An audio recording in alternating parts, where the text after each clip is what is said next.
Dito na naman kami ni Kamali. Maribik. Kamali na yun.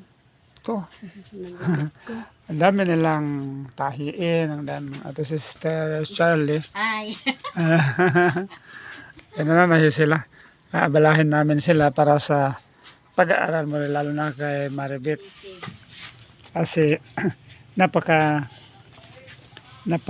busy sila ngayon dito. Dahil napakaraming gawain. So, ang ating magiging topic ngayon, Maribik, ay tungkol sa kaligtasan, anak. Dahil ang tao, anak, mula nung magkasala ang tao, nahiwalay na sa Diyos.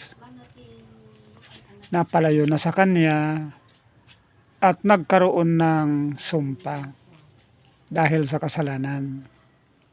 Ngayon, dahil sa kasalanan, ang lahat ng tao mawawala, mapapahamak. No? At ang inihanda ng Panginoon para sa makasalanan ay ang infierno. Alam ng Panginoon, Maribik, kung gaano kasaklap ang infierno, anak. Nakatakot talaga ang infierno. Kaya nagpanukala siya, nagplano siya at isinagawa niya ang para sa kaligtasan nating makasalanan sa pamagitan ng kanyang anak na si Jesus na Panginoon natin. Ngayon, sabi ng Panginoon mula sa John 3:16, "For God so loved the world that He gave His only begotten Son, that whosoever believeth in Him should not perish, but have everlasting life." Itong everlasting life ngayon, ang pinagsisikapan ng mga tao na makamtan. Kasi ang everlasting life, ito na yung kaligtasan na nga. At ang pagkakamit o pagtanggap ng everlasting life ay tungkol lamang sa pamamagitan lamang ng ating pananampalataya sa ating Panginoong Hesus. Ngayon ang pag-aaralan natin, ano ang pananampalataya? Tanungin kita, Maribik, mula nung bata ka, nagdalaga ka, saan ka sumasamba noon? Nasubukan mong sumamba sa Panginoon, mga parents mo, mga kapatid, gano'n? Opo. Nung kami nagsisamba sa Alicia po, sa Katolik. Katolik. Tuwing linggo.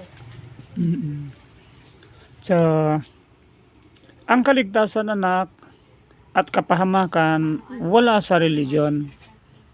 Kahit Katolik ang isang tao, kung malalaman niya ang nilalaman ng kaisipan ng Diyos na ipinasulat sa mga propeta niya at mga apostol, ito na ang Biblia. Ang Biblia kasi ang mag-guide sa atin, sa tamang landas. Kahit naman anong relihiyon, kung hindi niya malaman ang nilalaman ng Bible upang dito maiugnay ang kanyang pananampalataya at ang kanyang paggawa, wala siyang mapapala. No? Wala. Kasi ang pananampalataya, Maribik, kailangang makilala mo kung sino yung pinananampalatayanan mo. Para nito, sumasampalataya ka kay Jesus Christ. Tama, no? Ngayon, ang tanong, ano ang sinasampalatayanan mo sa Kanya? Kaya dito, tingnan natin kung paano nahuhubog ang pananampalataya. Ito ang pananampalataya, Maribik. Sinasabi dito ng Biblia, para makilala mo ang pananampalataya, ikaw ang babasa. Para makilala mo ang pananampalataya, Maribik. Malaman mo, 10:17. Nadabasahin mo ito. 17. So then faith comes by hearing, and hearing by the word of God. But I say, have they not heard? Yes, I did. Their sound has gone out to all the earth. Okay. Ulitin mo yung 17 lang, Maribek.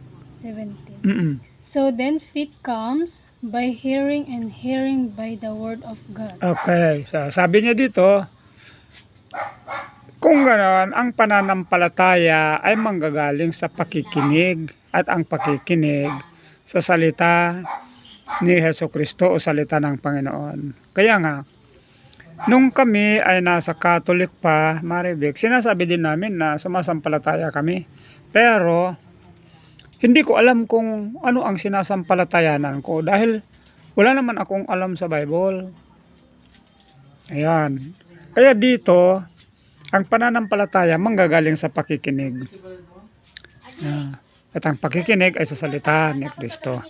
Kaya dito, dapat mong mapakinggan na si Kristo, Maribek, mahal na mahal ka niya. Inialay niya sa iyo o sa ating lahat ang kanyang sarili, ang kanyang buhay upang tayo magkaroon ng kaligtasan sa pamamagitan ng pananampalataya. Ngayon, papasok ang pananampalataya. Sa pananampalataya, meron ba tayong dapat gawin? Meron tayong dapat na gawin, Maribek. Ang gagawin natin ay ito. At ito, kinakailangan na hindi natin makaligtaan, Maribek. Dahil sa pag ito nakakaligtaan natin o hindi natin nagagawa, walang kabuluhan ang sinasabi na pananampalataya. Kaya ito, mula sa chapter 14, verse 7. Basahin mo yung 6 and 7. 6 and 7. Then I saw another angel flying in the mines of heaven, having an everlasting gospel to preach to those who dwell on the earth, to every nation, tribe, tongue, and people, saying with the loud voice, fear God and give glory to him, for the hour of his judgments has come, and worship him who made heaven and earth, the sea, and spring of water. Okay. Kung babasahin natin muna yung verse 6, Maribek, sabi niya, nakakita daw siya ng isang angel na lumilipad sa kalangitan. May dala daw siyang magandang balitang walang hanggan sa lahat ng mga bansa, lahat ng mga tribo, lahat ng mga tao. At ang kanyang sinasabi niya ng malakas na tinig. Sabi niya sa verse 7, matakot kayo sa Diyos. Fear God. No? Matakot kayo sa Diyos. At inyo siyang sambahin. No? At magbigay kaluwalhatian. At inyong sambahin ang gumawa ng langit, ng lupa, ng dagat, ano pa? And the fountains of water. No? At mga bukal ng tubig. So dito, Maribek, ang pagsamba sa Panginoon, anak, ay pagkatakot sa Panginoon. Ibig sabihin, hindi natatakot na tayo nanginginig na kung ano pa man. Pero ang ibig sabihin niyang takot na yan, hindi tayo maaalis sa Kanya. No? Matatakot tayo na mahiwalay sa Kanya dahil pag nahiwalay tayo, Maribek, sa Kanya, wala tayong pag-asa. No? Ang kaaway na ang dyablo, siya na yung aangkin sa mga nahiwalay sa Panginoon. Kaya nga, ang pagsamba sa Panginoon ay pakikipag-isa sa Kanya. At ang pagsamba sa Panginoon, Maribek, ipinakikilala din natin na tayo ay kinikilala natin na siya ang lumalang sa atin, siya ang nagbibigay sa atin ng lahat, lalo na ang ating buhay. At ganun din na siya ang may plano na tayo ay kanyang bibigyan ng buhay na walang hanggan. Kasi nga, alam ng Panginoon, Maribek, kung gaano kahirap ang buhay natin dito, no? Ewan ko lang kung ang pamilya niyo, anong trabaho ng father mo? Driver po. Ay, ang mama mo? Housewife po. So, ibig sabihin, ilang kayo magkakapatid? 3 po. So, ibig sabihin, kahit na papaano, nabuhay kayo, pero nung dalaga ka ba, Maribik, nakaramdam ka ba ng kahirapan or struggle sa buhay? Opo.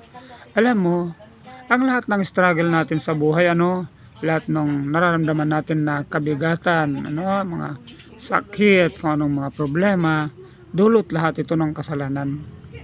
Kaya nga ang Panginoon, inialay niya sa atin ang kanyang buhay upang magkaroon tayo ng buhay na walang hanggan. Ibig sabihin, pag tayo sumampalataya sa kanya, tatanggapin natin siya, bibigyan niya tayo ng assurance na gagawin niya ang lahat ng mga bagay, or ginawa na niya ang lahat ng mga bagay para sa atin.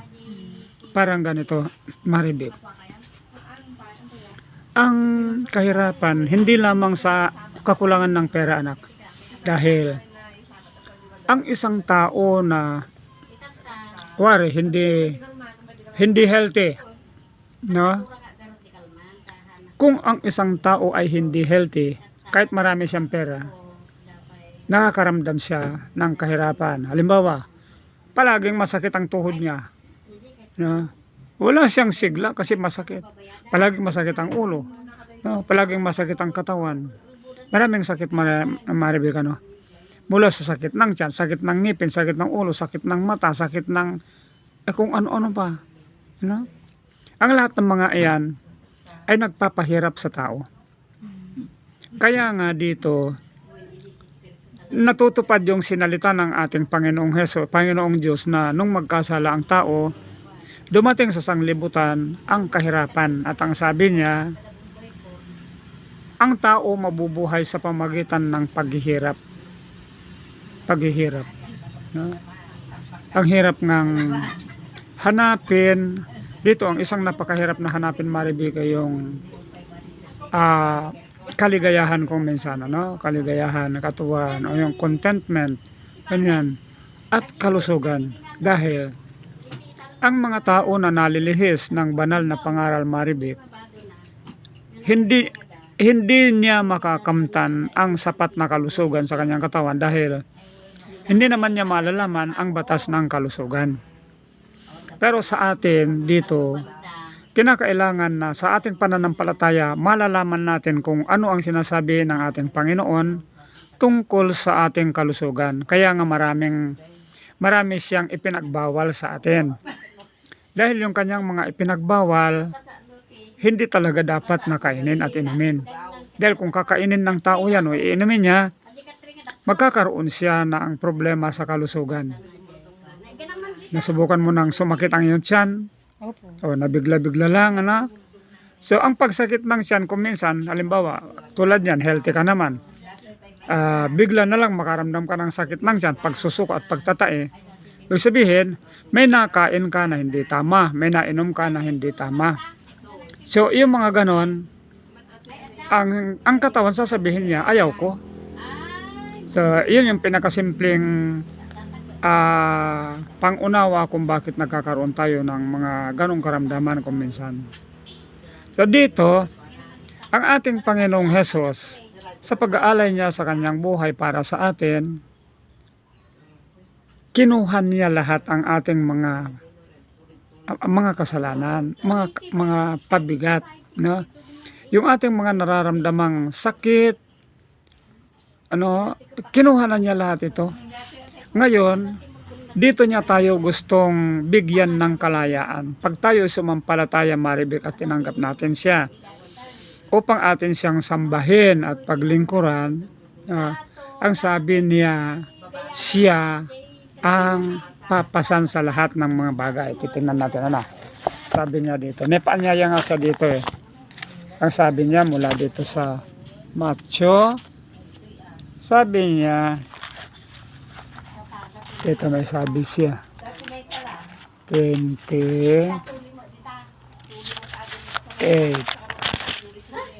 Sabi niya, 11, 28. Ay. Basahin mo, Mario. 28. Kahit yung 28 lang. Come to me, and all you who labor and are heavy laden, and I will give you rest. Wow, ano? O, sabi niya, come to me. All you who labor and are heavy laden. Ayun, magsiparito. Kayong lahat na nangabibigatan, ano, na nahihirapan, at kayo'y aking pagpapahingahin. Ibig sabihin, yung ating mga kahirapan, yung ating mapaghihirap, siya ang magdadala. Tayo kanyang tutulungan. No? Maraming pangako ang ating Panginoong Jesus. Maribik, puputulin natin dito at tutuloy tayo sa isang topic.